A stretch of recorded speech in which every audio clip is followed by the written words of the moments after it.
Bueno, buenas tardes a todos. Bienvenidos al webinar de hoy, Evidencias en Tratamiento Farmacológico de COVID-19. Bueno, mi nombre es Luján Rolando, soy neumonóloga de Santa Rosa La Pampa y formo parte del grupo que lleva adelante la Mediateca, donde está Sergio Benítez a la cabeza y la inagotable y paciente Muriel Cabrera, que es la webmaster de la MR y la Mediateca. Bueno, antes de comenzar con este webinar, quería recordarles que todos los webinars y podcasts que se han ido haciendo los pueden encontrar en el sitio web de la Mediateca, que es www.mediateca.mr.org.ar. Así que bueno, vamos a comenzar, así no lo dilatamos más con el webinar de hoy. Les cuento que las preguntas las vamos a manejar por escrito y al finalizar la exposición, se las vamos a ir presentando al doctor. Así que dicho esto, vamos a presentar al disertante de hoy, el doctor Alejandro Videla. El doctor Alejandro Videla es neumonólogo del Hospital Austral, es profesor de atención medicina primaria y medicina primaria interna de la Universidad Austral, es integrante del Programa Nacional del Control del Tabaco del Ministerio de Salud y es candidato a magíster de enfermedad clínica. Alejandro, buenas tardes, muchas gracias por estar con nosotros y te escuchamos atentamente. Bueno, muchas gracias a Luján por la presentación. Si tienen dificultad con el sonido o con la imagen, por favor avísenme. Vamos a comenzar esta presentación aclarando obviamente que la evidencia que tenemos para discutir cambia minuto a minuto y por consiguiente nos puede cambiar el contenido de la presentación con mucha facilidad. Y además de agradecerles a los que se han tomado el tiempo de asistir a este webinar, creo que todos también nos merecemos un agradecimiento por sostener al sistema de salud en medio de esta situación tan complicada. Les mando a todos la mejor onda, la mejor energía y los tengo a todos presentes en mis oraciones. La idea de esta charla es repasar la nueva definición del caso sospechoso del Ministerio de Salud y discutir alguna implicancia concreta que tiene para los que hacemos medicina respiratoria, discutir las evidencias sobre aspectos de tratamiento farmacológico de los casos de COVID, presentar la evidencia sobre el tratamiento antiviral de COVID, discutir lo que actualmente recomienda el Ministerio de Salud y contrastarlo con alguna recomendación de otras fuentes y presentar algunos agentes en estudio prometedores. Desde ya, en esta época de medicina basada en el webinar y de medicina basada en lo que conseguimos leer, voy a citar preprints, es decir, que son publicaciones que no han sido todavía sometidas a referato y cuya calidad metodológica puede estar más limitada o ser de peor calidad. El 16 de abril se actualizó la definición de caso sospechoso COVID-19, agregando otros síntomas como el caso de la anosmia o la digeusia,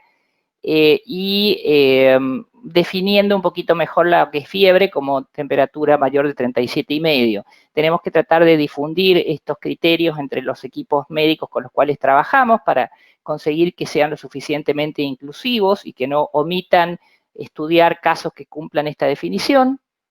Y yo quería detenerme en el criterio 2. El criterio 2 nos permite incluir como caso sospechoso todo paciente que tenga diagnóstico clínico y radiológico de neumonía, que no tenga otra causa. Uno podría discutir, porque también hay evidencias de coinfección en un porcentaje entre un 25 y un 1% de los casos, de las series de casos reportados, pero por lo menos nos da la oportunidad de estudiar todo paciente que tenga neumonía, para mi interpretación, que tenga fiebre o que no la tenga, que tenga infiltrado radiológico, como si fuera caso sospechoso, y esto además no tiene implicancias para la protección del equipo de salud y para el manejo del mismo paciente. Entonces creo que tenemos que tener un nivel de sospecha bajo, estar muy atentos a detectar toda neumonía, tratarla y evaluarla como si fuera un caso de COVID-19 hasta que estemos 100% seguros e incluso podemos discutir, si nos da el tiempo después, si aún con una PCR, 2 PCR negativas, si nos podemos quedar tranquilos o no. Pero bueno, eso se escaparía un poquito de la idea de la charla.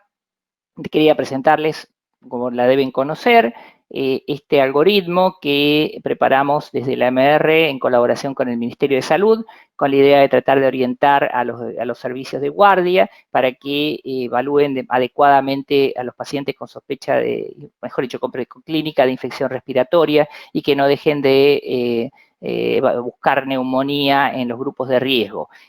Obviamente, como cualquier otro trabajo de este tipo, hecho sobre evidencia que va cambiando rápidamente, puede ser discutible.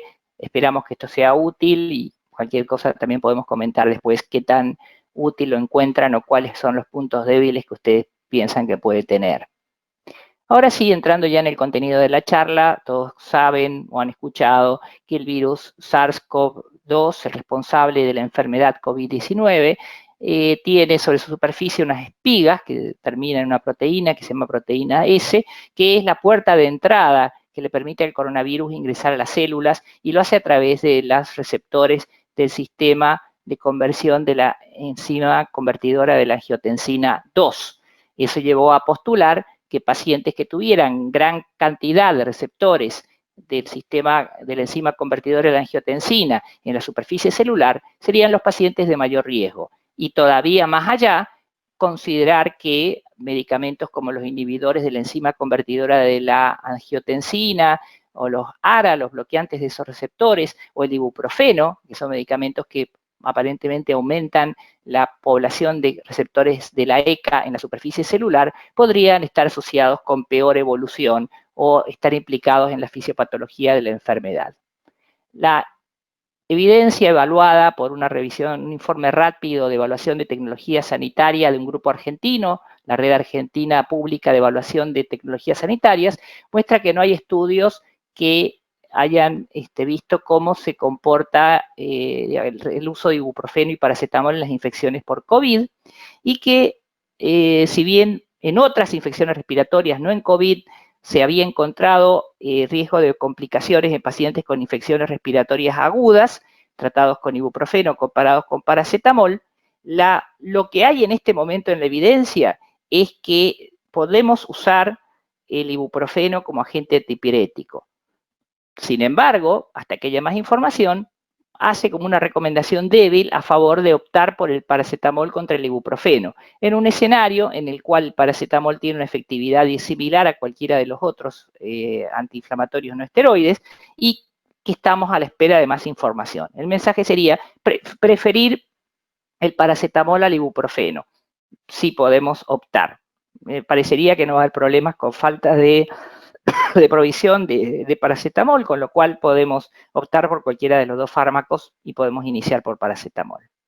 En cuanto a los bloqueantes de la enzima convertidora de la angiotensina y a los ARA, las sociedades científicas, incluyendo por ejemplo la Sociedad Argentina de Cardiología y las sociedades de hipertensión de Europa, han recomendado mantener este tratamiento, no suspender estos tratamientos en los pacientes por el riesgo de aumentar las frecuencias de eventos cardiovasculares graves. Y muy recientemente, 2 trabajos observacionales encontraron menor riesgo de mortalidad en pacientes hospitalizados tratados con estos fármacos. Uno está publicado y el otro es un preprint. Uno proviene de China y el otro de Inglaterra. Hay una larga lista de fármacos que están en evaluación en ensayos clínicos. En nuestro medio, el Ministerio de Salud ha aprobado el uso de lopinavir, ritonavir e hidroxicloroquina, que vamos a hacer los que les vamos a dedicar más tiempo durante la presentación, pero hay otra serie de medicamentos, como la hidroxicloroquina combinada con la citromicina, el remdesivir, el tocilizumab, la ivermectina, el plasma de convalecientes, interferón beta 1B, interferón alfa 2B, colchicina, darunavir, covistat, darunavir con ritonavir, ribapirina, favipipravir, arbidol, salilumab, camostat, y ya me cansé de leerlos. Básicamente esto incluye medicamentos que tienen efecto antiviral y medicamentos que tienen efecto inmunomodulador. A modo de una lectura complementaria, les recomiendo revisar o conseguirse una revisión narrativa que apareció en JAMA hace muy pocos días, en las cuales yo me he apoyado bastante para algunos de los contenidos de esta clase. Aquí podemos ver cuáles son los, espero que se ve el cursor, que se vea el cursor. Hay algunos targets, algunos objetivos terapéuticos de los fármacos. Así, por ejemplo, el Camostat evita la entrada de los virus a la célula. El Arbidol inhibe que el virus, por ejemplo, se pueda fusionar con la membrana celular y pueda ser absorbido dentro de la célula. La cloroquina y la hidroxicloroquina inhiben la entrada viral, la endocitosis y también son inmunomoduladores. Lopinavir inhibe las proteasas que activan y permiten que el RNA viral se combine con el RNA de la célula y que la célula se convierta en una fábrica de virus. Lo mismo hace el ribavirin y tocilizumab y sarilumab lo que hacen es prevenir la liberación de interleuquina 6, con lo cual lo que hacen es prevenir la famosa tormenta de citoquinas, que parece ser uno de los mecanismos implicados en la sepsis viral y en la progresión a distrés respiratorio del adulto. La cloroquina, por múltiples mecanismos, como es el aumentar el pH lisosomal, debilitar la liberación de transferrina de iones de hierro, reducir el contenido intracelular de iones de hierro, interferir la replicación intracelular del ADN. También ha demostrado efectividad, por ejemplo, en virus como la enfermedad de Borna, el virus de la gripe aviar y el Zika, en donde que comparten con el coronavirus el mecanismo de invasión celular a través del endosoma. También afecta la expresión génica viral, inhibe la autofagia y finalmente tiene efectos moduladores atenuando la producción de citoquinas. Es decir, que por un lado actúa como un antiviral, por el otro lado actúa como un inmunomodulador. Hay muy poca evidencia real y de buena calidad, mejor dicho, no hay ninguna evidencia de buena calidad con respecto al efecto de la cloroquina. Todo esto se arrancó con una serie de casos con un grupo de control no pareado, 36 casos que fueron realizados en Francia por Didier Raoult. Ahí se comparó la hidroxicloroquina en dosis de 600 miligramos día asociada a nacitromicina en pacientes hospitalizados con infección confirmada por COVID.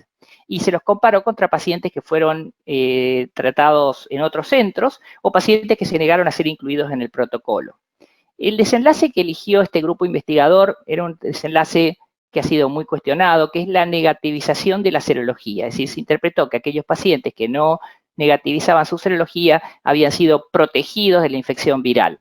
Y eso se logró en un 70% de casos, ojo, 14 de 20, los tratados con cloroquina, y en 2 casos de 14 del resto del grupo. La P le dio significativa, pero estamos en unos números extremadamente pequeños. El grupo que recibió hidroxicloroquina y acitromicina negativizó su serología en un 100%, que fue un porcentaje mayor que el de los pacientes tratados solamente con hidroxicloroquina.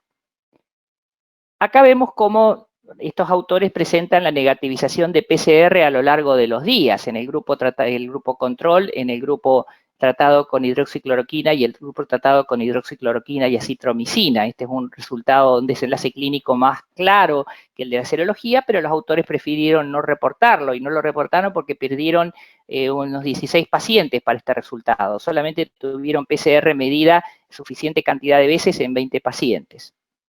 Esto ha hecho que este trabajo haya sido duramente criticado, tanto por su escaso número muestral, como por la existencia de diferencias basales entre los dos grupos, el grupo tratado y el grupo no tratado. El grupo tratado tenía una carga viral más baja que el grupo no tratado.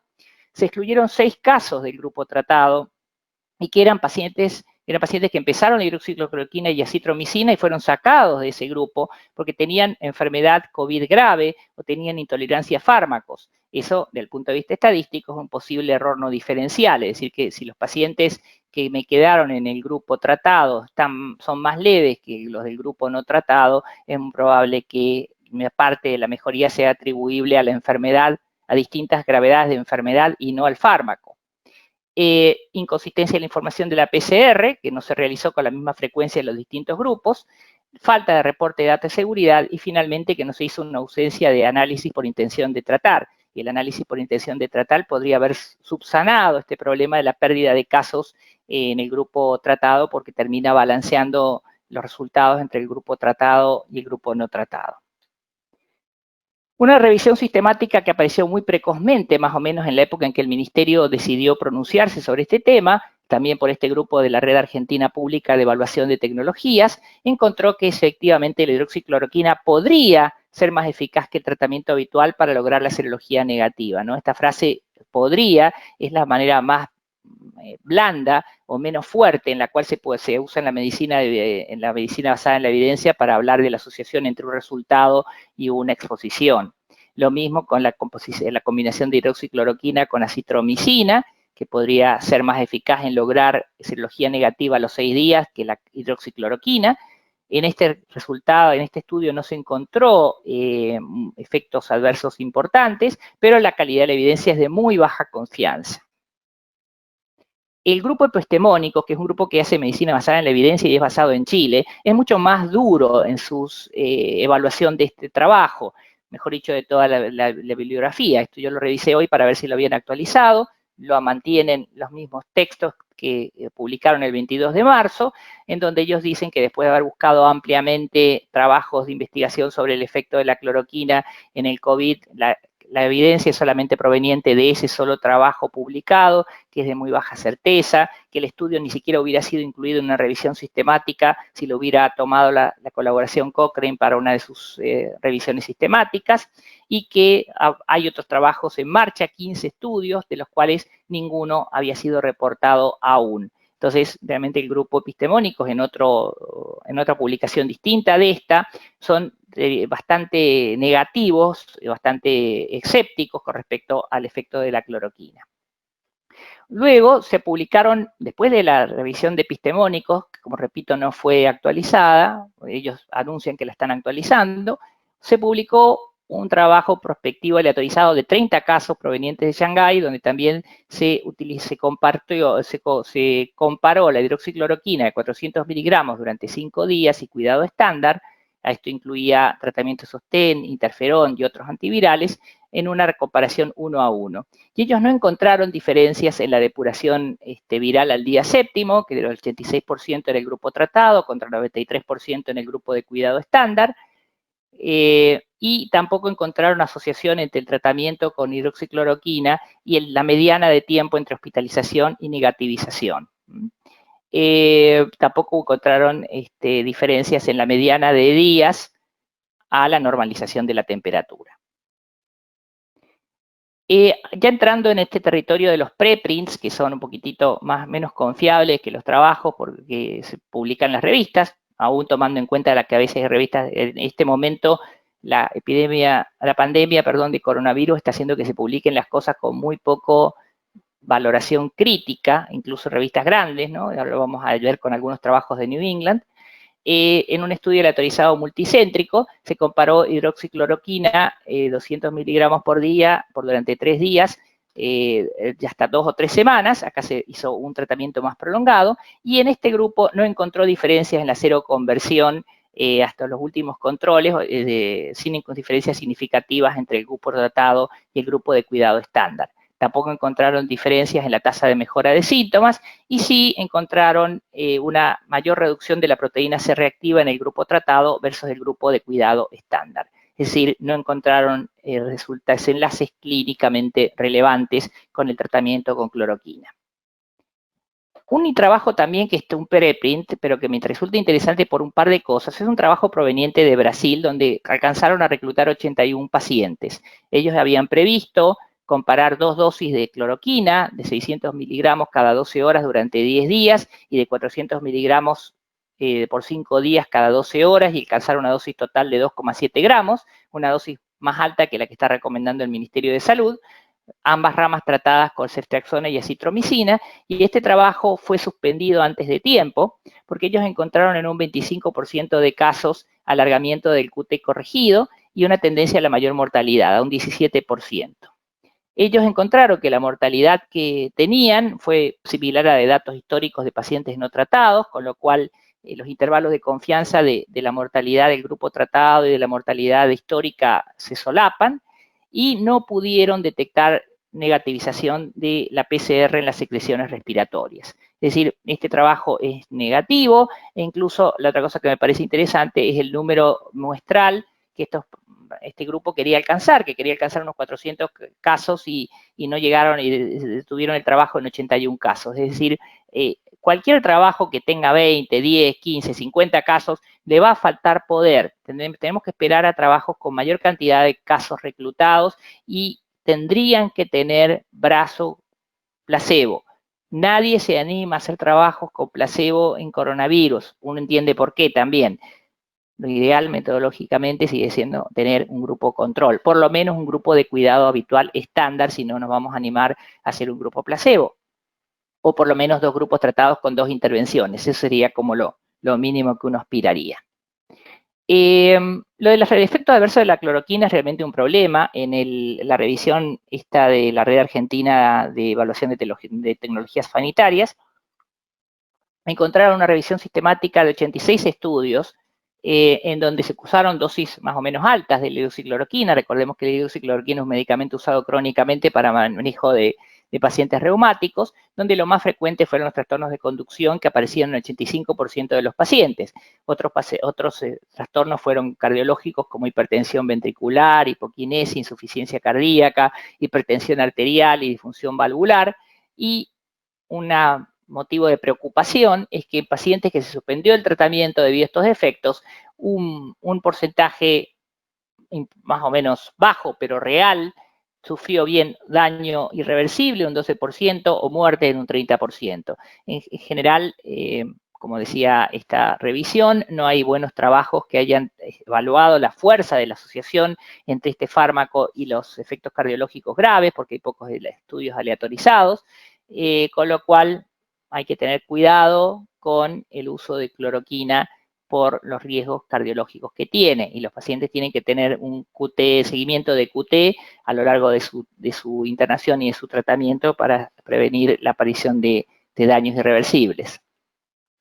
Pero esto ya terminó pasando al territorio de las discusiones periodísticas, desde metodólogos que dicen que abandonamos la medicina basada en la evidencia, el presidente de los Estados Unidos tuiteando a propósito de la capacidad de estos tratamientos de modificar el futuro de la enfermedad, y el mismo perfil del doctor Didier Raoult, que por lo menos a mí me recuerda bastante a un personaje, a un científico de película de ciencia ficción.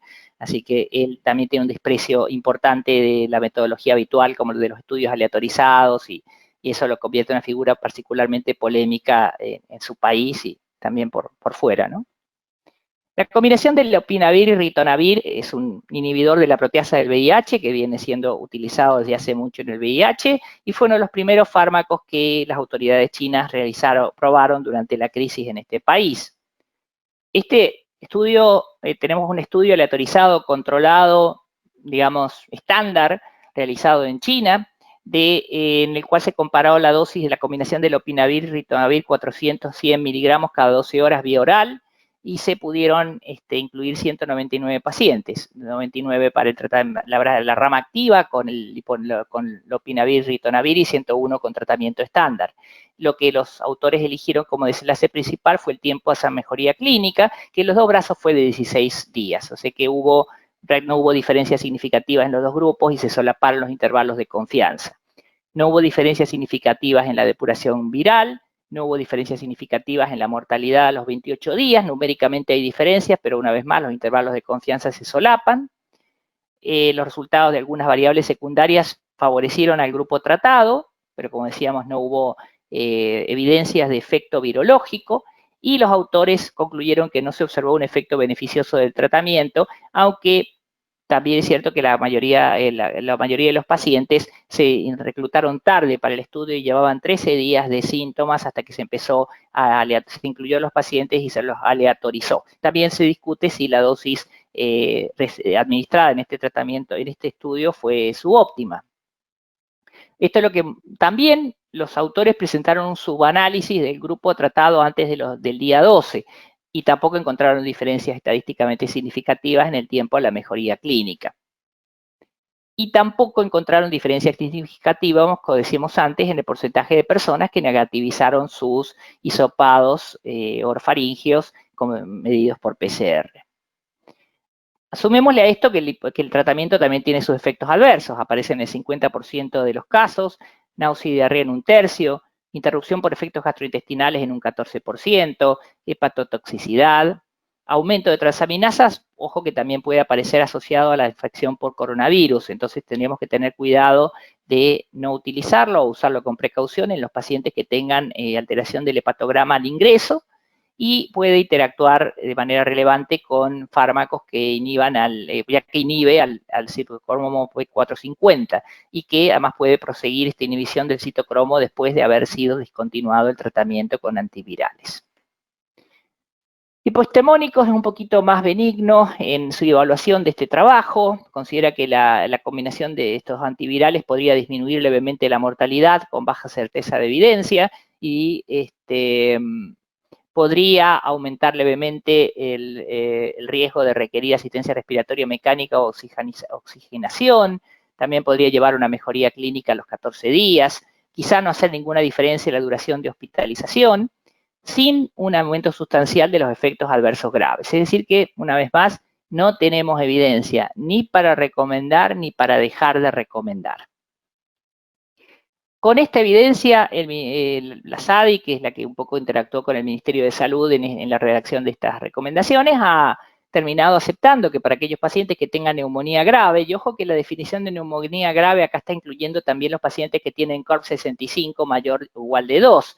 Eso quiere decir que un paciente que tenga infección por coronavirus sospechada o confirmada, que tenga 66 años y que tenga urea de 44, es un paciente que es candidato a ser tratado. Nosotros discutimos esto con el equipo que redacta estas recomendaciones en el ministerio.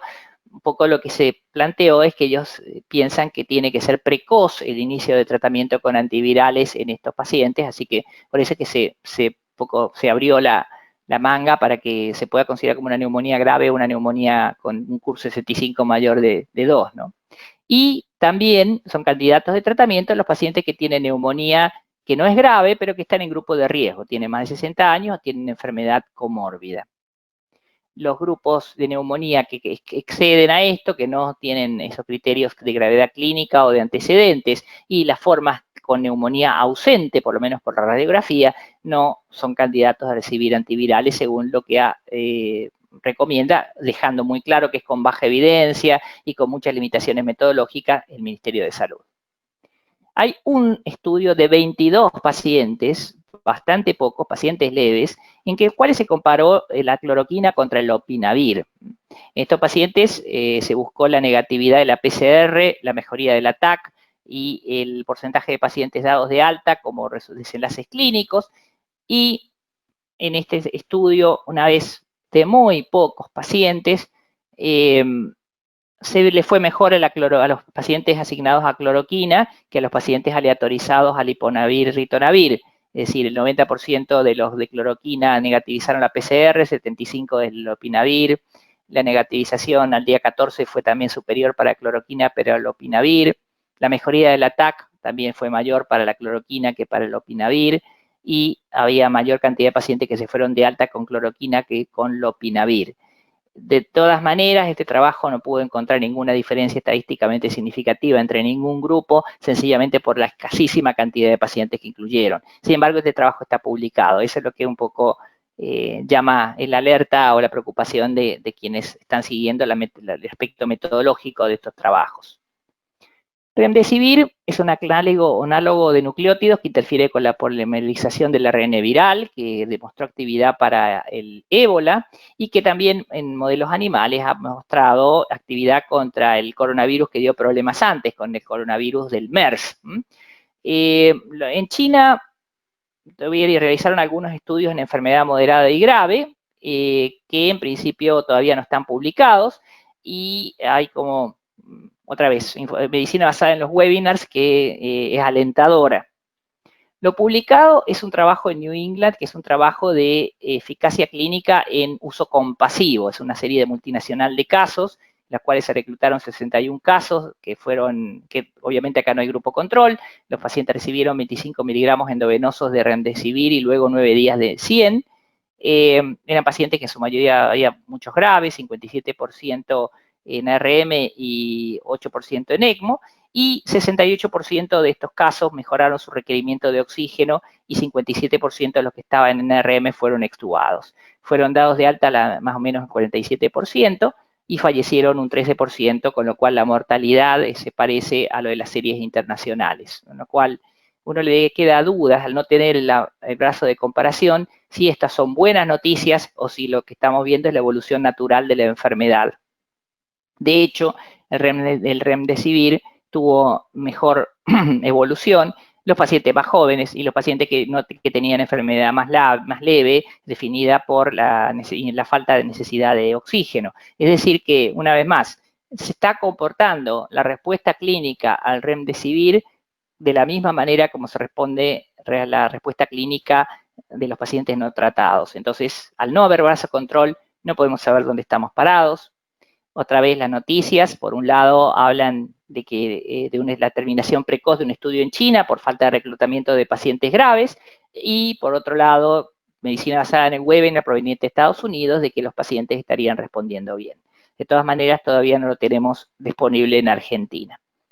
El plasma de convalecientes es una vieja tratamiento para las enfermedades virales, de que la Argentina puede enorgullecerse de ser uno de los países pioneros con el antivirus, y también en JAMA se publicó una serie de 5 pacientes críticos con distrés provenientes de China que recibieron plasma de convalecientes con una carga de anticuerpos fijadores alta, 1 por 1000, que lo recibieron de una manera más o menos tardía, entre el día 10 y el día 22 de la internación. Y se vieron varios desenlaces, tanto clínicos como la temperatura corporal, el score de SOFA, la PAFI, y otros virológicos como la carga viral, los títulos de anticuerpos, la presencia de distrés o requerimiento de RM o ECMO, y se vio que en este grupo de 5 personas, una vez más, la temperatura se normalizó en 3 días en 4 de 5, disminuyó el SOFA, mejoró la PAFI, se negativizó la carga viral en 12 días, y los anticuerpos neutralizantes aumentaron al día 7. Es decir, los pacientes anduvieron bien. Acá vemos cómo anduvieron bien en lo que sería el ciclo, el umbral del ciclo, es decir, una medición de la velocidad con la que la persona produce copias virales, el score de SOFA, la PAFI y la temperatura corporal. Nos falta el grupo control. Al no tener grupo control, no podemos saber cuánto de esto es evolución. Acá mi impresión es que efectivamente los pacientes respondieron mejor que lo que hubieran respondido dejados a su evolución natural, pero no podemos saber el tamaño del efecto, no podemos saber qué tan fuerte es el impacto de este tratamiento. Por eso el grupo epistemónico considera que si bien la racionalidad científica está bien fundamentada y los riesgos son de poca magnitud, tenemos muy baja certeza y no podemos afirmar si el tratamiento con plasma de convalecientes es efectivo o no. La disponibilidad no parece ser una limitante, pero los costos pueden llegar a ser altos. De todas maneras, nuestro país está trabajando por lo menos en 2 protocolos de ensayos clínicos con plasma de convalecientes y a lo mejor podemos tener información que nos permita tomar decisiones con más seguridad. Algunas cositas menos importantes que quizá nos den novedades en el futuro. El tocilizumab es un agente inmunosupresor, inhibidor de la interleuquina 6, que se está utilizando para el tratamiento de la artritis reumatoidea y para los síndromes de liberación de citoquinas, que a veces se ven cuando se usan determinados medicamentos biológicos. Fueron usados bastante en China. No se ha indicado formalmente en ningún país el uso de tocilizumab. En algunos protocolos en Estados Unidos hospitalarios está incluido. Y todavía no tenemos los resultados del estudio más grande que en principio apunta a reclutar 188 pacientes. El interferón beta es un medicamento que en el coronavirus difícil del pasado, en el MERS, demostró en observaciones clínicas humanas y en animales alguna capacidad de disminuir la replicación viral. Hay un estudio en donde se está evaluando la combinación del interferón beta con lopinavir-ritonavir, pero todavía, una vez más, está en marcha un ensayo clínico en China para ver efectivamente cuál es el tamaño del efecto que podemos atribuir. El interferón alfa fui evaluado por el grupo Epistemónicos y ellos son bastante poco optimistas, ya que la certeza del efecto es muy baja y son medicamentos con efectos adversos importantes, incluso los consideran como no como una alternativa razonable. El interferón beta al menos estaba incluido en los protocolos hospitalarios del Hospital Clínic para los pacientes más graves, ahora creo que lo han sacado, por ahí alguno de los que está en la discusión puede enriquecer esta discusión, pero me parece que el interferón hay menos entusiasmo que lo que había cuando hace algunas semanas. Otras opciones en evaluación. Primero, estamos esperando los resultados del ensayo clínico aleatorizado Solidarity, que es promovido por la Organización Mundial de la Salud. Ya se está realizando en 100 países. Argentina tiene por lo menos 2 centros, creo, el Hospital de Clínicas y el Posadas, como centros que están reclutando. Puede haber, si hay más, lo podemos discutir. Se han reclutado 1.200 pacientes y tiene 4 ramas. Una rama remdesivir, una rama cloroquina y hidroxicloroquina, una rama de ritonavir, lopinavir y otra ritonavir, lopinavir más interferón beta. Otros fármacos, yo leí un montón al principio, la ivermectina, el arbidol, la ribavirina, la darunavir, favipravir, camostat.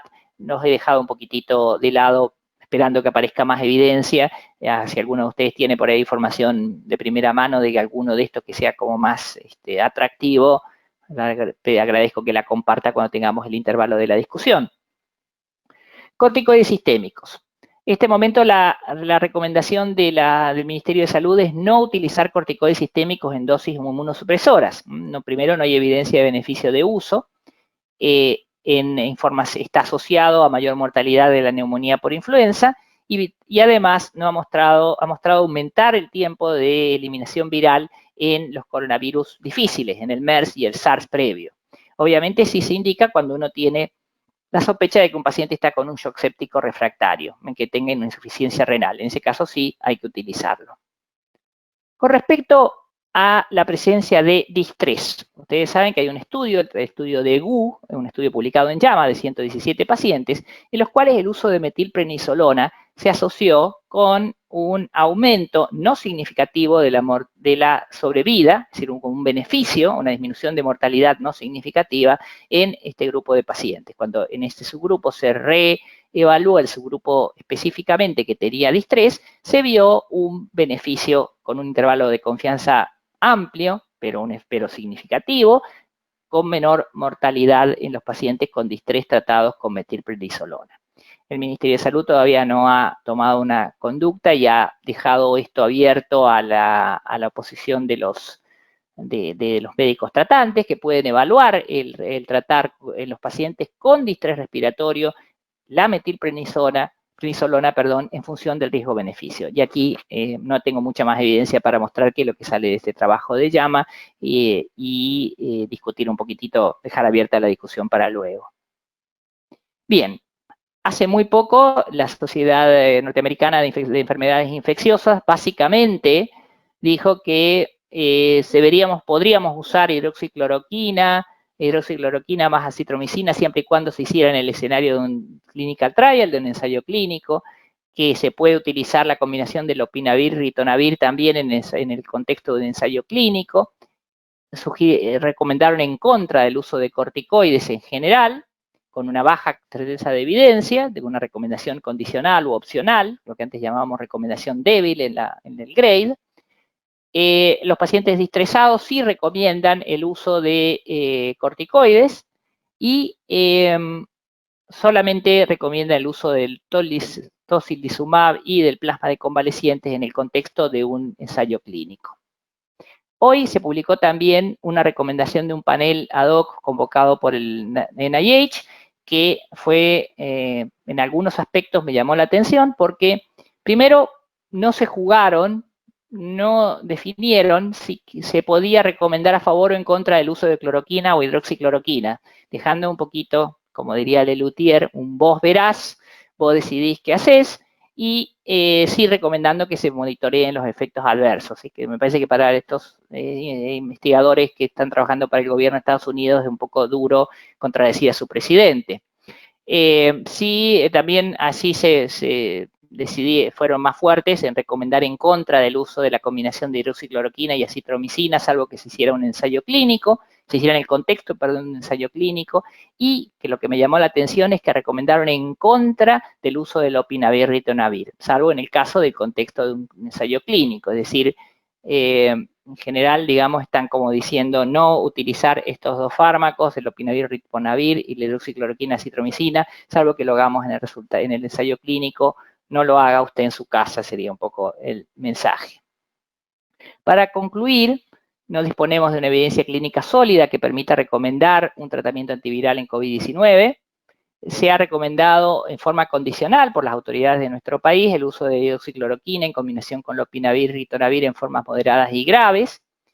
Hay que recordar, esto lo dejé para la diapositiva del final, que cuando vamos a usar estos tratamientos hay que hacerlo solamente con consentimiento informado y que tenemos otras opciones en investigación, algunas prometedoras. Tenemos que ver cómo se aclara estas dudas del remdesivir y ver qué pasa con el plasma de convalecientes. Necesitamos un brazo control del plasma de convaleciente como para que podamos hablar con un poquito más de seguridad.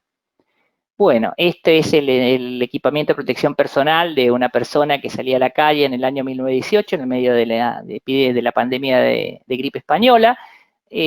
Aprovecho no solo para recordarle a la gente lo de la distancia social, sino para bueno, un poco lo que estamos diciendo todos, que nos reforcemos nuestra seguridad, que usemos este equipamiento de protección personal. Ahora se está difundiendo desde la MR una encuesta para ver cómo estamos usando esos equipamientos de protección personal, así que paso el aviso de que la contesten. Y dicho esto, muchas gracias por su atención. Los que tengan cuenta de Twitter, yo tengo este usuario de Twitter y publico todo lo que voy encontrando de novedades de tratamiento del coronavirus. Ya se me ha convertido como en monotemática la cuenta, así que, bueno, si los que quieran seguirme están invitados. Y bueno, muchas gracias por la atención y por el tiempo que han dedicado. Y abrimos las preguntas. Bueno, Alejandro, excelente presentación. Como siempre, muchísimas gracias. Bueno, ahora vamos a pasar a las preguntas. Recuerden que las preguntas son por escrito y yo se las voy pasando a Alejandro. Bueno, ya han habido algunas. Bueno, una de las preguntas, algo has nombrado ya en tu presentación, que preguntan si hay trabajos hechos con ivermectina. Bueno, algo de eso dijiste, Ale. Bien. Sí, ivermectina solamente está aprobada in vitro. In vitro se mostró disminución de la replicación viral, pero una vez más, una actividad in vitro es muy difícil de trasladar a modelos humanos, ni siquiera en modelo animal todavía publicado de ivermectina. Así que tenemos que esperar a que salga algo, por lo menos animal, que nos permita tener una idea de dónde estamos parados. Perfecto. Otra de las preguntas es si podría haber un mejor perfil de seguridad para hidroxicloroquina. A ver, es una muy buena pregunta porque, digamos, el estudio negativo es el que más preocupación da, es el brasileño. En cambio, los resultados de Didier Reol, los resultados de los dos trabajos chinos, parecen indicar que los efectos adversos no son tan graves y probablemente eso tenga que ver con el tiempo de utilización de la cloroquina que es bajo. Con lo cual, todavía acá nos falta un poquito de información clara, también porque los brasileños enrolaron pacientes más graves que los que enroló Didier Reol. Entonces, yo diría este mensaje. La hidroxicloroquina parece bastante segura en personas que no tienen enfermedad preexistente y en personas que no tienen más de 60 años. Y tenemos un signo de pregunta grande en formas graves de coronavirus, donde a lo mejor los problemas son por el coronavirus y no por la cloroquina, los grupos con comorbilidades y los mayores de 60 años. Y tenemos que esperar, yo creo que Solidarity, creo que está pensado para incluir ese grupo de pacientes y a lo mejor nos puede aclarar el panorama. Perfecto. Bueno, antes de seguir con las preguntas, vamos a darle la palabra al doctor Sergio Benítez, neumonólogo de Bariloche y es la cabeza nuestra del grupo de la Mediateca. Sergio, te doy la palabra. Gracias. Hola, Alejandro, ¿cómo estás? ¿Qué tal, Sergio? Bien. Che, te quería hacer dos preguntas. La primera es, el comentario de base es el siguiente. En base a que no existe una evidencia que nos diga que tenemos que usar un tratamiento y que todos esos tratamientos son potencialmente graves. Sumado a que la realización de estudios clínicos en terapia intensiva son realmente muy complejos ya de base, no es diferente el caso. Las dos preguntas son estas. La primera, ¿no es totalmente antiético aplicar un tratamiento sin ni siquiera conocer si es eficaz en pacientes clínicos gravemente comprometidos? Y el segundo Sí, punto que te pregunto, muy buena pregunta. y te dejo, ¿no sería mejor plantear, desconozco si hay estudios al respecto, el uso de cloroquina en fases muy preclínicas, es decir, más como profilaxis que como tratamiento? Muchas gracias. Ok. Bueno, la primera pregunta es que uno puede ver el vaso medio lleno, medio vacío. A la postura de Díaz Ruolt,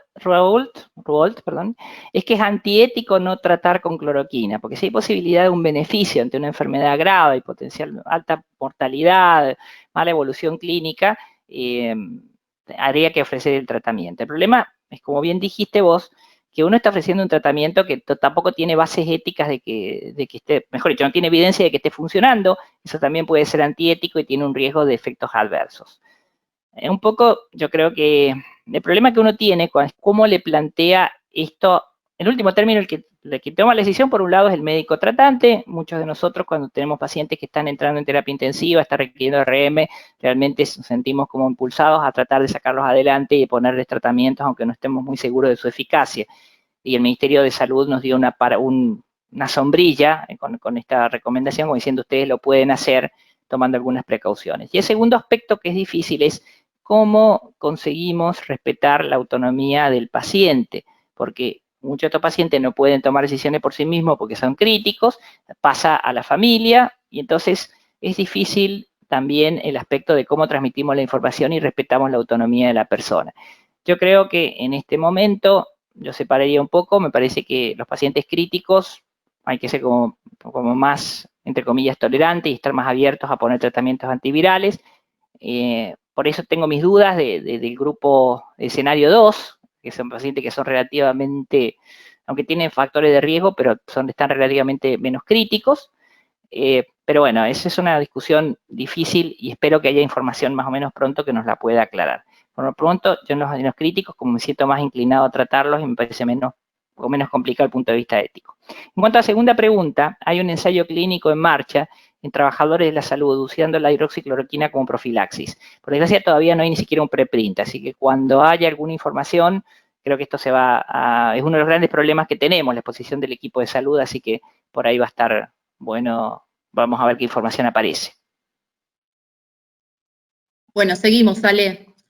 Sí. Otra pregunta dice, hay un estudio de anatomía patológica de Italia que sugiere coagulación intravascular diseminada y algunos plantean tratamiento con inmunosupresor y anticoagulantes. ¿Tiene alguna opinión de ese tema? Bien, bueno, es una muy buena pregunta porque por un lado está el trabajo de Italia con la coagulación y por el otro lado están los primeros autopsias de Estados Unidos que se publicaron, que lo que mostraron fue distrés solo, y la coagulación que encontraron fue la coagulación de pulmón de distrés, es decir, que sabemos que los microtrombos son un componente anatomopatológico del distrés. Entonces, estaba como discutido este tema. Por el momento, yo voy a emitir la recomendación más acorde a lo que he leído, que es la de la Sociedad de Terapia Intensiva, que en este momento no está recomendando poner tratamiento anticoagulante, solo poner profilaxis antitrombótica, y ni siquiera está validando hacerlo en pacientes que tienen títulos altos de dímero D. Por eso yo creo que en este momento no tenemos, además no busqué ensayos clínicos o por lo menos cosas preprints que hablen de anticoagulación y resultados, y todavía no hay nada. Por ahí los italianos publican algo ahora, pero por el momento sigue siendo una hipótesis atractiva desde el punto de vista fisiopatológico, pero que todavía no tenemos evidencia de tratamiento para poder sustentarla. Bien. Muchos apoyan el tratamiento de corticoides en presencia de distrés. ¿Lo aplicaría en pacientes ventilados y en qué dosis? Bien, la dosis es de 1 miligramo, a ver cuánto creo que es 1 miligramo kilo, estoy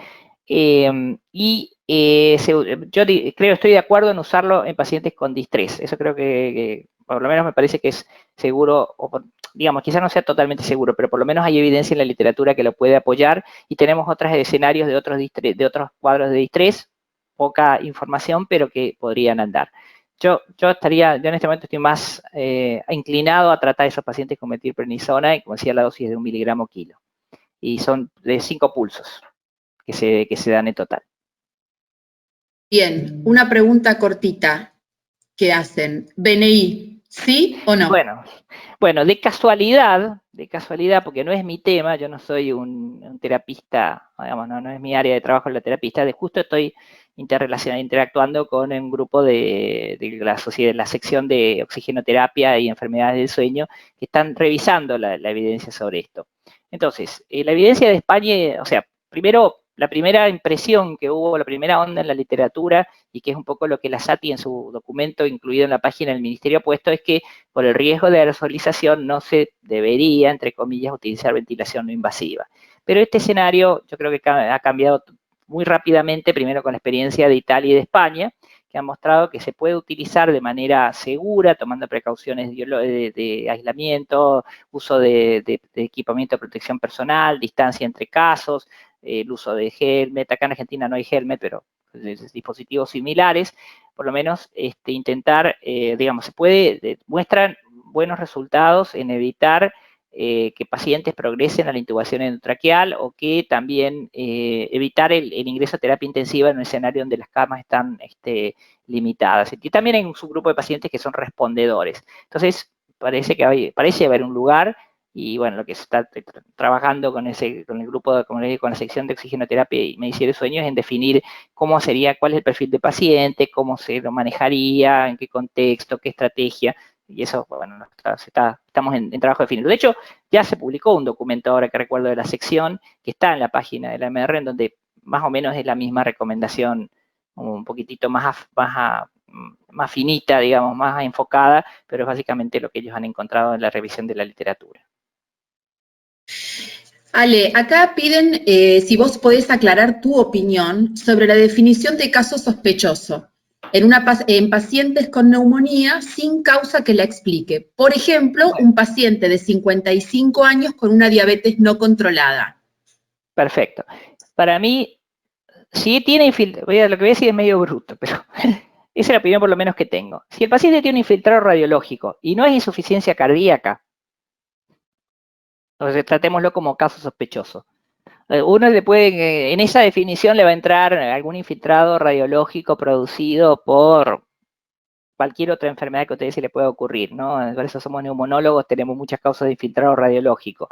Pero me parece que en el escenario de coronavirus, con la implicancia que tiene para el manejo primero del paciente, pero también para la seguridad del equipo de salud, nosotros neumonía que veamos, febril o no febril, con edad de factor de riesgo, con enfermedad comórbida, como el ejemplo que ponía esta persona, Luján, yo soy partidario de hacerle el hisopado.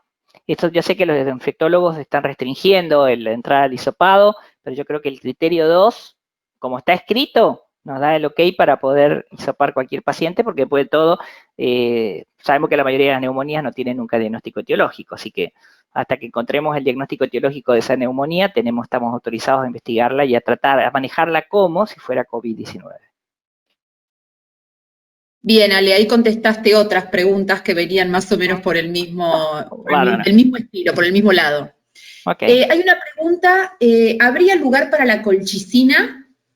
Bueno, esa la colchicina yo la dejé un poco afuera por la presentación, porque se me estaba quedando bastante larga.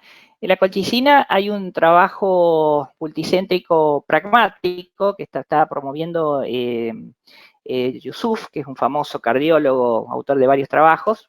Acá en Argentina hay un grupo que lo está promoviendo, en los cuales ellos, por la posibilidad de la colchicina de disminuir la inflamación, no tanto como antiviral, pero más como inmunomodulador, la idea es probarlo, y además por un medicamento que tiene un perfil de seguridad relativamente bajo. Entonces, pero una vez más, esto es un clinical trial pragmático que se está empezando a poner en marcha y que todavía no hay resultados publicados, y tampoco encontré preprints de resultados in vivo o en pacientes de esto. Se está probando. Bien, seguimos. Tenemos, Ale, hay preguntas. Ok. Bueno, una de las preguntas es, ¿a qué te referís con negativización de serología? ¿A negativización de los test rápidos para detectar antígenos virales? Sí, señor, muy bien. Gracias por la pregunta, porque era muy relevante. Es decir, lo que usó Didier Raoult como desenlace clínico son esos famosos test rápidos que miden IgG y IgM. O sea, lo que él midió es que la persona que supuestamente estaba en contacto con el virus no desarrollaba anticuerpos y usaba esto como un proxy, como un equivalente de negativización viral. Pero en sus resultados eso no es consistente. O sea, perdón, con falta de replicación viral. En él no es consistente los pacientes que tenían PCR negativa con los pacientes que no positivizaban su serología. Y la otra cosa que yo me preguntaría fisiopatológicamente, si es tan buena idea que un paciente no negativice su serología, porque teóricamente la curación de la enfermedad es no producir más virus, pero también generar los anticuerpos para no volverse a pescar después. Entonces yo la verdad es que no sé qué interpretación darle a lo que Raúl reporta. Raúl dice, estos pacientes es como que el virus no entró en el organismo de esta persona. La hidroxicloroquina evitó que la persona tomara contacto con el virus y generara los anticuerpos. Entonces dejamos una persona seronegativa que tiene la posibilidad, en principio, fisiopatológicamente, de volverse a infectar. Por eso es muy... prefiero los trabajos chinos, que por lo menos tienen resultados clínicos virales, porque lo que está midiendo es carga viral y PCR, y bueno, no le fue tan bien, pero por lo menos para mí eso es más consistente como un desenlace clínico. No sé si se entendió la idea. Sí, perfecto, Ale. Okay. Otra preguntita, sigamos. En casos leves, ¿tratamiento precoz con antivirales? Bueno, yo lo haría según los resultados de lo que encontremos en un solo grupo, que es el grupo, sobre todo por la disponibilidad, porque no tenemos antivirales para poder ponerle a todo el mundo en casos leves, lo haría para personal de salud. Eso estoy 100% seguro. Si tengo más disponibilidad de antivirales y tengo evidencia de que sirven, entonces, bueno, ahí podría ampliar a grupos de riesgo, mayores de 60 años, enfermedad comórbida. Pero lo que estoy seguro que tengo que tener urgente es algo que proteja al personal de salud. Entonces, yo espero que ver qué pasa con este trial de colchicina. Y no encontré, pero o sea, es razonable que haya otros antivirales que se están probando como profilaxis en el personal de salud.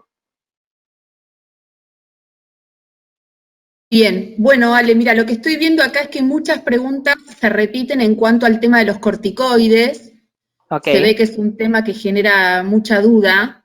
Sí, sí, sí. Fundamentalmente es el tema de los corticoides y el momento en el cual dar el tratamiento antiviral, en el cual iniciarlo. Bueno, muy buena pregunta. La primera, bueno, recordar esto, es decir, en general se está contraindicando el uso de corticoides, salvo el escenario de distrés. Y ahí en el distrés usamos metilprednisola, es decir, usamos pulso, no usamos dosis de corticoides de metilprednisona. O sea, estamos usando pulso y estamos inmunosuprimiendo al paciente. O sea que, ojo, en ese sentido, pues estamos siendo bastante agresivos. Entonces, en ese escenario hay información en la literatura que lo sustenta y un poco no hay una recomendación formal en contra, hay una recomendación parcial. Incluso si uno lee con cuidado los documentos de la SATI y el documento de la SADI medio que chocan, porque la SATI medio que está diciendo no lo usen en general, y la SADI dice, bueno, úsenlo en su grupo con distrés. Yo sería partidario de usarlo en el distrés, por lo menos porque tenemos la evidencia de llama de la mejora. En cuanto a la precocidad, es claro que hay que usarlo lo antes posible y en la medida posible antes del 10º día. Es decir, la mayor replicación viral, las personas la alcanzan entre el día 5 y el día 7 del inicio de síntomas, con lo cual uno trataría de estar dando el antiviral alrededor del día 5 del día 7, que son los días pico de replicación viral que la replicación viral primero es la mayor contagiosidad, pero también plausiblemente es la que desencadena la reacción inmunológica más grave. Y eso lleva a que el día 14 sea el día de la entrada en terapia intensiva, ¿no? O sea, siempre más o menos la cronología que está en toda la serie es parecida. Día 5 a 7, pico de replicación viral, día 14, entrada a terapia intensiva. Entonces, ahí es donde me parece que entre el día 7 y el día 14, no tanto en el día 12, que vimos que el lopinavir mucho no pudo hacer, yo diría día 7 o antes en tratar de iniciar el antiviral. Bien. ¿Por qué crees que el asma y la EPOC no son factores de riesgo para COVID? ¿Crees que los corticoides inhalados generarían protección? Bueno, muy buena pregunta y recomiendo por ahí si pueden conseguirse una opinion piece que salió en Lancet, un articulito que se dice, bueno, la pregunta es si el tratamiento, si la enfermedad respiratoria o su tratamiento pueden estar modificando el COVID. Digamos, lo que llama la atención, primero, el grupo de enfermedades respiratorias crónicas, como lo primero lo llamaron los chinos en sus primeras publicaciones, y las publicaciones posteriores definieron mejor lo que era EPOC en ese grupo, fue como la cuarta o la quinta enfermedad comórbida. En un 6% de los casos, cuanto mucho 8% de los casos, no hubo una fuerte asociación entre EPOC y COVID, cosa que una enfermedad respiratoria que anda dando vueltas a un EPOC se la agarra. Y un trabajo chino publicado en Allergy, más la experiencia más webinar-like de españoles y italianos, es que no vieron pacientes asmáticos entrando a terapia intensiva, ni vieron mortalidad aumentada en pacientes asmáticos. Entonces, como bien alguien lo preguntó, eso llevó a la hipótesis de suponer que podría ser el tratamiento con corticoide inhalado el que está protegiendo a los pacientes. Por lo menos el tratamiento con corticoide inhalado en China es altamente frecuente, incluso lo usan mucho los EPOC, un poco como también nos pasa un poco en Argentina, si mal no recuerdo, en los resultados del EPOCAR, es muy común que las personas, los EPOC, usen corticoides inhalados. Entonces, esta vez parece que los está ayudando. Pero lo que suena, como una vez más, como una hipótesis muy atractiva en lo que sabemos hasta ahora, todavía no está validada por estudios clínicos. Faltan estudios clínicos que puedan mirar mejor esto. Ojalá los tengamos. La impresión que uno le da es que los países que tienen muchos casos está sobrecargado el sistema de salud, que no les da tiempo para generar evidencia. Y entonces hacen lo que pueden. Bien, Ale. Debido a que se observan patrones tomográficos de COP y vidrio esmerilado, ¿considera una combinación de tratamiento antiviral con corticoides sistémicos en fases moderadas y así evitar una replicación viral?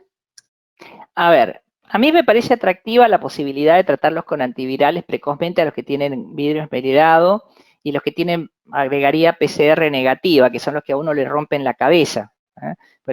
Cuando tenés PCR positiva, más o menos sabes dónde estás parado. Lo que más te complica la vida son los que tienen PCR negativa, infiltrado radiológico en vidrio esmerilado. A eso les pondría, mi opinión, podría ser candidatos a iniciar antivirales precoz, bajar la replicación y evitar que el paciente haga la tormenta de citoquinas. Que el corticoide sea adecuado antes de que el paciente se le declare el distrés, eso es lo que no parece ser tan claro, porque la experiencia es negativa con el SARS, con el MERS y con la influenza. En esos tres escenarios, cuando vos dabas el corticoide precozmente, aumentabas la replicación viral o la hacías durar más tiempo y podías aumentar la mortalidad. Me parece que, aunque parezca tarde, desde el punto de vista fisiopatológico, el escenario en donde parece ser más claro el beneficio es cuando te están distresados. Y una vez más es inmunosupresión masiva, porque es pulso de metilprednisolona.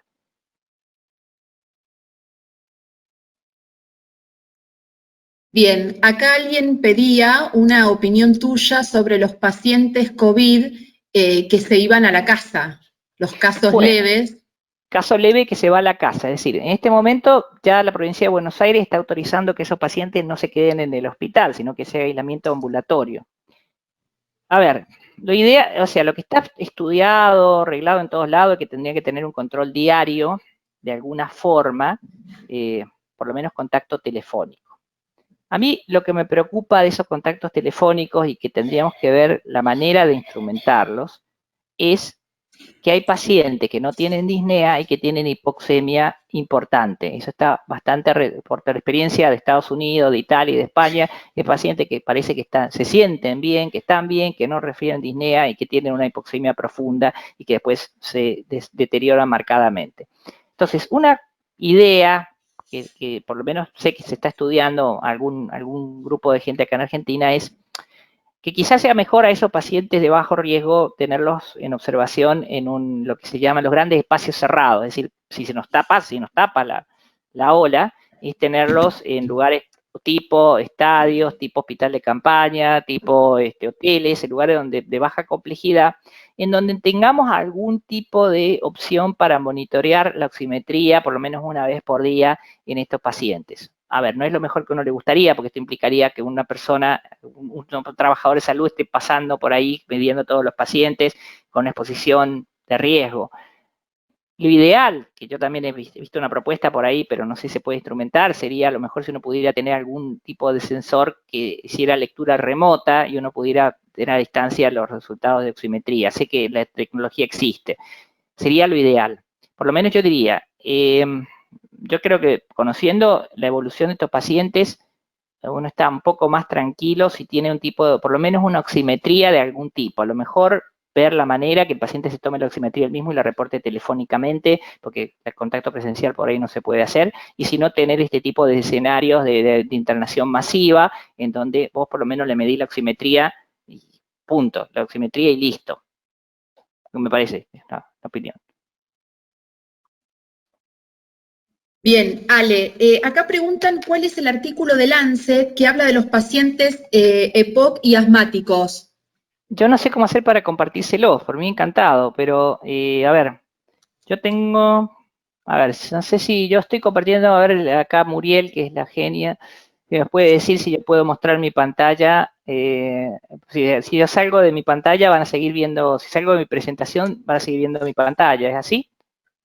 Sí, Ale, tranquilo que sí, se sigue viendo tu pantalla. Ok, perfecto. Entonces, espérenme un segundito porque tengo un pequeño recurso acá en donde estoy amontonando toda la información que puedo. Y este es el paper que les recomiendo que miren. Es este. Está en Lancet Respiratory Medicine, me corrijo. Y el primer autor es una pieza de opinión de David Halpin, que por lo que decía Daniel Kolodenko el otro día en una presentación, parece que es un tipo que tiene mucho peso en el tema de enfermedades obstructivas. La verdad que yo desconozco, no es el grupo de expertos con los que tengo más familiaridad, pero bueno, este es el título. Yo lo copio y lo pego, si quieren, en el chat. A ver si lo puedo poner en el chat.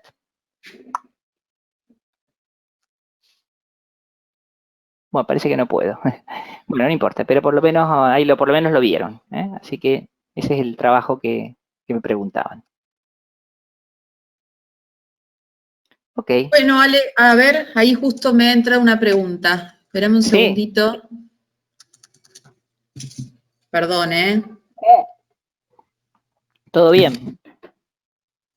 A ver. Dice, ¿hay algún protocolo validado internacionalmente para manejo preoperatorio en pacientes que deban someterse a cirugías no diferibles? Uy, qué linda pregunta esa. La respuesta es no y lo necesitamos urgente.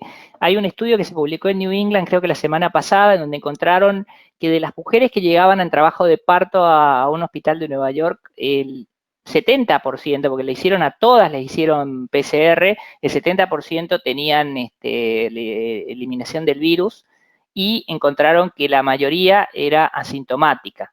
Creo que el 70% puede ser que sea asintomático sobre el total de casos y lo que no me acuerdo es cuántos casos eran del total. Pero estamos en un punto, a ver, no en nuestro país, me parece, pero en cualquier momento puede pasar que empecemos a tener que evaluar a los pacientes que entran al hospital para una cirugía programada y tener que hisoparlos antes de hacer algo o cirugía de urgencia también. Pero no hay en este momento ningún protocolo y en ausencia de protocolo, aunque esto me van a matar algunos responsables de control de infecciones de las instituciones en las que ustedes trabajan, yo creo que a todo paciente hay que pensarlo como coronavirus positivo hasta que se demuestre lo contrario. No podemos correr el riesgo de que siga saliendo gente, aislamiento del sistema de salud, no podemos correr el riesgo que se sigan cerrando salas de internación que las necesitamos. Yo sería partidario de ser como, de hisopar con generosidad en esos grupos. Bueno, pero obviamente esto no sé si es factible de hacer, pero me parece que sería lo más seguro. Bien, Ale, más preguntas fueron surgiendo. Dale. ¿Se podría aplicar protocolo de PCR para pacientes asintomáticos que se deban hacer fibrobroncoscopía por otra causa? Lo mismo que contesté recién con respecto a lo de la cirugía.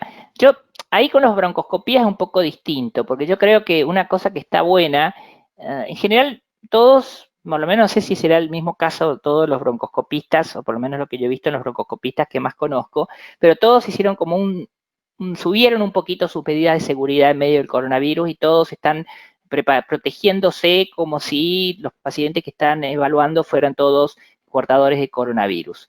Yo creo que eso lo tenemos que hacer y dejarlo como un protocolo de mantenimiento para después que salgamos del coronavirus, porque a veces nosotros mismos, por la cantidad de trabajo que tenemos, por las condiciones poco felices en las cuales trabajamos, corremos riesgo de infectarnos con cosas más comunes como la tuberculosis. Entonces yo creo que, yo empezaría diciendo, tenemos que tener máxima protección, EPP nivel 3, para todas las broncoscopías que hacemos. Sí, pelearnos, entre comillas, con los responsables de control de infecciones para que nos provean de esos recursos. Y el problema que vamos a tener si hacemos PCR, en particular, que lo pienso también en voz alta con respecto a lo que hablábamos recién, es que vamos a tener una demora, es decir, que vamos a tener retrasos en obtener esos resultados y en poder hacer los procedimientos que bueno, que es una cosa que habrá que ver cómo la manejamos. Yo diría que hasta que tengamos claro qué va a pasar con eso, y una vez más, la dificultad de los protocolos, la limitación de la cantidad de kits disponibles, el tiempo que tardamos en tener el resultado del estudio, yo diría hacer toda broncoscopía con EPP nivel 3, con todo, ¿no? Cofia, gafas, los zapatos cubiertos, doble guante, N95, máscara adelante, todo lo que podamos para protegernos. Ale, hay estudios sobre remdesivir como uso profiláctico. ¿Cuál es tu opinión? Mire, no leí nada de eso, así que no puedo decir nada porque no lo sé. Yo me imagino que a diferencia de la cloroquina, es un fármaco más caro y difícil de conseguir, entonces debe haber menos entusiasmo de estudiarlo. La cloroquina tiene la ventaja de que es barata y fácil de conseguir y por eso es la mejor candidata para profilaxis, pero no leí nada de remdesivir. Acá hay algunos comentarios de gente que ha propuesto a las fibrobroncoscopías, a los pacientes, creo yo, de hacer la fibrobroncoscopía, plantear primero realizar un hisopado. Sí, una vez más, a ver, no me parece excesivo, me parece razonable en el escenario en el cual estamos. Yo lo que veo es que lo que está difícil es instrumentarlo porque en cada institución va a querer guardar sus test para escenarios más difíciles. Entonces, esto es una conversación con control de infecciones que cada centro va a tener que tener. A mí no me parece excesivo el tema de los hisopados previos. Nos queda un 20% de probabilidades que el paciente tenga coronavirus y que el PCR sea negativo, con lo cual yo, más que poner el énfasis en el PCR, que no me parece de más, insistiría más en todo paciente hacerlo con EPP nivel 3. Yo creo que iría más por ese lado, porque si me da PCR positivo y el paciente tiene, bueno, en último término lo que puedo hacer, está en los PCR positivos, es esperar 4 semanas y ir a hacer la broncoscopía, porque teóricamente, o volver a repetir la PCR a 4 semanas. Si el tipo está sintomático, es más o menos el ciclo de negativización de la PCR que uno esperaría, entre 15 días y 4 semanas. Bien, Ale, acá un poquito siguen hablando con el tema de los corticoides. Los españoles son partidarios de inicio precoz entre los 10-14 días de corticoides. Okay. Tocilizumab, anakinra, ¿cuál es tu opinión? A ver, el tocilizumab es difícil de conseguir en nuestro medio. Si los españoles están teniendo buenos resultados con inicio precoz de inmunosupresión, por desgracia todavía no lo publicaron, entonces un poco tenemos que tener una fundamentación más bibliográfica para poder contrarrestar esto de lo que yo entiendo que viene de arrastre de otras enfermedades, viene de arrastre del MERS, viene de arrastre del SARS y viene de arrastre de la neumonía por influenza. Para mí resulta difícil defender el tratamiento con corticoides precoz sin tener la bibliografía todavía. Por eso yo ahí esperaría. Y la segunda parte de la pregunta era, una era eso, el tratamiento precoz con corticoides, la otra era el tocilizumab. El tocilizumab, sí, ¿no? El tocilizumab. Sí, el tocilizumab está bien, hay que usarlo, ese es un medicamento que en principio también tendría que usarse precozmente, que el tema es que es muy caro y el otro tema es que yo no sé cuánta disponibilidad tenemos en Argentina de esto, yo no me suena que esté disponible, pero habría que verlo un poquito. Los españoles lo estaban recomendando para todo paciente que entraba a terapia intensiva en el momento en que entraba a terapia intensiva. No lo usaban antes. Los pacientes que entraban a terapia intensiva sí los estaban utilizando. Bien, y una pregunta que viene con esa, habla de que los trabajos con corticoides en MERS y SARS tienen falencias metodológicas, usos de diferentes dosis, etcétera, entonces ¿hasta qué punto hay que tenerlos en cuenta? Claro. No, estoy totalmente de acuerdo. Además que la objeción más grande es que son de otra enfermedad. No sabemos cómo se va a comportar esta enfermedad con respecto a la otra. El problema es ese, es decir, también es cierto de que cuando uno pone un tratamiento como los corticoides, también está cargando efectos adversos no menores y la posibilidad de sobreinfección por bacterias. Entonces, yo entiendo que parezca atractivo, pero también es cierto de que no tenemos, si tuviéramos una consistencia en la literatura fuerte a favor del beneficio de los corticoides, yo creo que todos los estaríamos indicando. En este momento, lo más consistente que tenemos es ese grupo de pacientes distresados y con pulsos, con dosis muy altas. Entonces, a mí me cuesta un poquitito poder extrapolarlo en un escenario un poquitito anterior. Quizá ahora que los españoles por lo menos puedan hacer comunicaciones más formales de lo que lo han hecho, por ahí esto lo tengo que cambiar. Uno de los motivos por los cuales en la primera diapositiva tenía una fecha es porque de esto que estoy diciendo yo la semana que viene puedo estar diciendo exactamente lo contrario. Yo lo estoy diciendo en función de la evidencia que he leído hasta ahora. Por ahí alguno tiene alguna evidencia que pueda compartir y por ahí lo podemos pensar, ¿no? Bueno, y vamos con las últimas preguntitas. Ok. Aunque son pocos los casos descriptos COVID-19 positivos con solo síntomas gastrointestinales como diarrea, ¿recomendaría tratamiento antiviral? Otra pregunta hermosa, porque me recuerda el caso de un caso que me interconsultaron hace poco, en donde había una paciente que estaba, una paciente con una enfermedad inflamatoria intestinal, con COVID positivo diagnosticado, con 4 semanas de PCR positiva y persistencia de diarrea, y nadie estaba seguro si su diarrea era COVID o si era enfermedad inflamatoria intestinal. Yo en ese escenario, los infectólogos no están de acuerdo, pero yo sí sería partidario de tratarlos. Los infectólogos dicen que solamente se trata de enfermedad respiratoria. Es cierto que la literatura también habla solamente de enfermedad respiratoria, pero me parece que cuando una persona tiene eliminación persistente de virus y clínica de algo, hay que tratarlo. O sea que en ese escenario, con clínica persistente y eliminación persistente, yo lo trataría. Bien, acá alguien pone, sé que no es el tema, pero podría contestarme sobre el uso de filtros antibacterianos en la realización de espirometría, si es útil en COVID-19, Ale. Sé que, bueno, no es yo para cumplir con todas las preguntas. No es el eje. Yo creo, hasta donde tengo entendido, los filtros no son muy efectivos en poder parar los virus, porque creo que son partículas más pequeñas que lo que los virus tradicionales, los filtros de espirometría normalmente paran. Y hay una recomendación de norteamericana que está recomendando no hacer espirometrías en medio de todo este escenario. Con lo cual, yo creo que es más seguro en este momento no hacerlas, me parece. Por lo menos eso lo dejo abierto porque hay una recomendación también de la sección de laboratorio pulmonar, que creo que también por ahí puede ser un poquitito distinta de esta, pero más o menos me parece que lo más seguro en este momento es disminuir el uso de la realización de espirometrías al mínimo indispensable, ¿no? Por lo menos mientras dure esta situación. Perfecto, Ale. Alejandro, excelente exposición, gracias por el tiempo, gracias por todas las respuestas que nos diste, la verdad que mucho más claro tenemos las cosas hoy. Gracias a todos los asistentes por participar en todos estos webinars. Queríamos decirles que nada, la idea de los que trabajamos en la Mediateca un poco es que todos ustedes nos puedan seguir acompañando en forma activa para poder entre todos seguir creciendo, informándonos a través de esta herramienta magnífica que es la Mediateca. Así que, bueno, gracias a todos y nos vemos en el próximo webinar.